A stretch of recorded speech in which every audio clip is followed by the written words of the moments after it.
This is an exoskeleton, and right, we're gonna do the cranial bones, and in the front right here is called the frontal, and then right, the part on top of the head is called the parietal, and then you have the occipital, which is behind right here, and then you have the little part at the back that sticks out, which is right here, is called the external occipital protuberance. It is more prominent in male than in female. The ligament connects the vertebrae of the neck to the skull. And we're gonna move over to the temporal, the external view of the temporal. The first part, you have the matured process, which is right here, and then you have the external acoustic meatus, which is right here, and then you have the squamous part, which is right here, and then you also have the temporomandibular joint, which is right here, and then in here we have the styloid process. Internal view of the temporal bone. So the first part is the petrous part of the temporal bone, which is right here.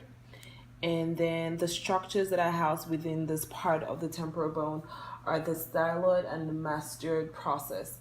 And then the other part is the internal acoustic meatus, which is right here. Right here. And then the sound waves to the eardrum is what passes through this part of the bone. And then we're going to move over to the sphenoid.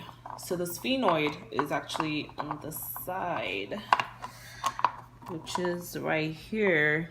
You have the sphenoid, and that's the external view of the sphenoid, which has the lateral and orbital parts, and that's the greater wing. So the nerves that control the eye movement pass through the superior orbital fissures, which is pretty much in here. And we're gonna go into an internal view, and right here you have the lesser wing, which is right here.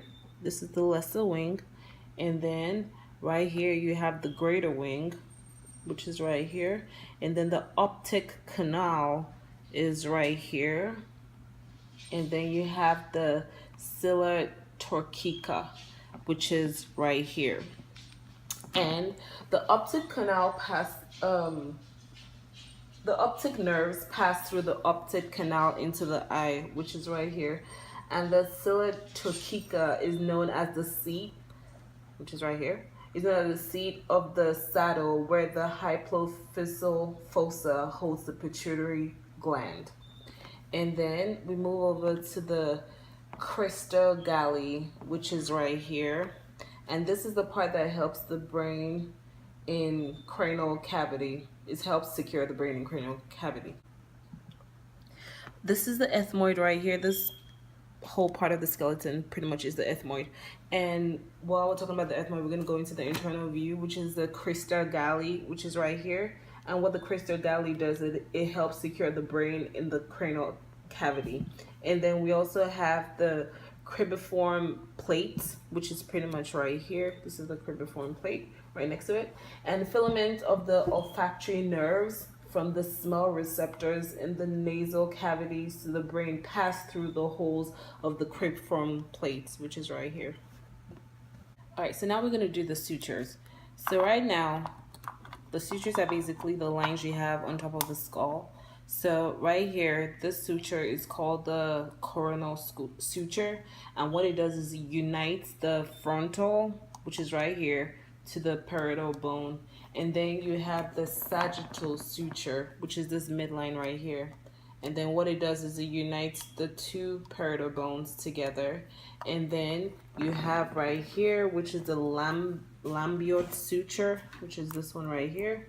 And what it does is it unites the parietal bone to the occipital bones in the back. And then you have the squamous suture, which is typically on the side. And then what that does is it unites the parietal to the temporal bone. Okay, and then we're gonna move over to the facial bones, which basically are the bones in the face. And then we have the maxilla and the alveolar process, which is right here. Those two parts are the maxilla and alveolar process. And then you have the nasal, which of course is right here in the nose. And then you have the zygomatic. Zygomatic is known as basically the cheekbone, which is where you have your cheeks, of course. And then the zygomatic, the two bones that form this are the zygomatic process of the temporal bone and the temporal process of the zygomatic bone. And then we have the ethmoid, which is right here by the nose side. And then the next thing we have is the vomer. The vomer is the line inside inside the nasal cavity. That's the vomer. And then the vomer and the ethmoid bone form the bony nasal septum. And then also you have the inferior nasal contour, which is inside the nasal cavity, typically inside here. And then what it does is it separates the nasal cavity into two bilateral and symmetrical anatomical caves. And we're gonna move over to the mandible. The mandible is right here. So the mandible is basically this. And then of the mandible, what we have is we have the body, which is right here. And then you have the angle, which is right here. And then you have the ramus, which is right here. You have the mandibular condyle, which is right here. And then you have the mandibular notch, which is right here. And then finally we have the coronoid process, which is right here. All right, so now we're gonna move over to this vertebral column, and I'm gonna point out the 4 curves of the adult vertebral column. All right, so we have the cervical, which is right here, and then we have the thoracic, which is right here, and then we have the lumbar, which is right here, and then finally we have the sacral. And then the primary curves are the thoracic and sacral, and then the secondary curves are the cervical and lumbar. All right, so then we're gonna move over to the, take this off. We're gonna move over to the cervical vertebra, which has 7 vertebrae. And it's right here in the neck. And atlas is what holds up the head. And the axis is responsible for the atlas to be able to hold and move back and forth with the head.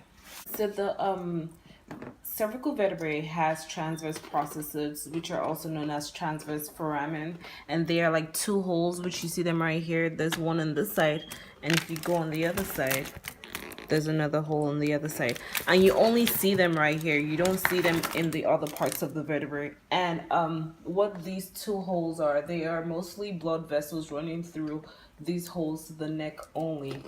And like I said, they can be seen on the sides of the cervical vertebrae, like on one side and on the other side. All right, so we're gonna move over to thoracic vertebrae, which is right here, and then there are 12 vertebrae in the ribs, and we have the sphenius process, which goes directly out the back. So all what you see pointing out here, that's the sphenius process. And then you have the transverse process, which is what goes on the side. So like the things you see pointing out here, those are the transverse process. And then you have the foramen, which is any kind of hole in the bone, technically. The intervertebral foramen, which houses the spinal cord, is, we can't see it, but it's the hole. Okay, I don't know how to show this really, honestly. But it's the hole through which the spinal cord runs through. And then the body, the best way I can show you the body is right here. Right here. This is what is considered the body right there. And then we also have position of the intervertebral disc. And what you need to do is like this acts as shock absorbers, and they're seen between each vertebrae in the spinal column. So you see them in between the vertebrae, pretty much. That's where it is. All right, so then we're gonna move over to the lumbar vertebrae, which has 5 vertebrae down here. And then after the lumbar vertebrae, you have the sacrum, which has 5 vertebrae, and then you also have the coccyx, which can have between sometimes 4, 3, or 5 vertebrae. That's it. All right, so this is the sternum. This is the sternum right here, and then right here is called the jugular notch, and then right here is called the mandible, and then right here is the body, and right here you have the xiphoid process. All right, and then we have our ribs, which are right here in the rib cage. And right here you have the true ribs, which are 1 through 7. These are the true ribs.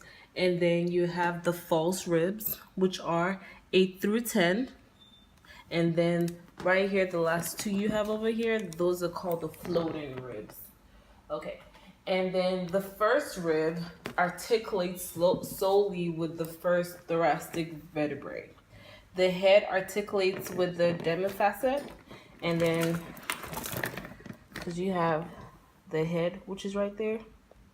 And then for the ribs, there are three parts of the rib, a rib, which is called the head, the neck, and the tubercle. So the head is what you have, which is pretty much in there. And then the neck is right there. And then the tubercle is right there. And then the first rib articulates solely with the first thoracic vertebrae. The head articulates with the demifacet, and the tubercle articulates with the costal facet. Thank you.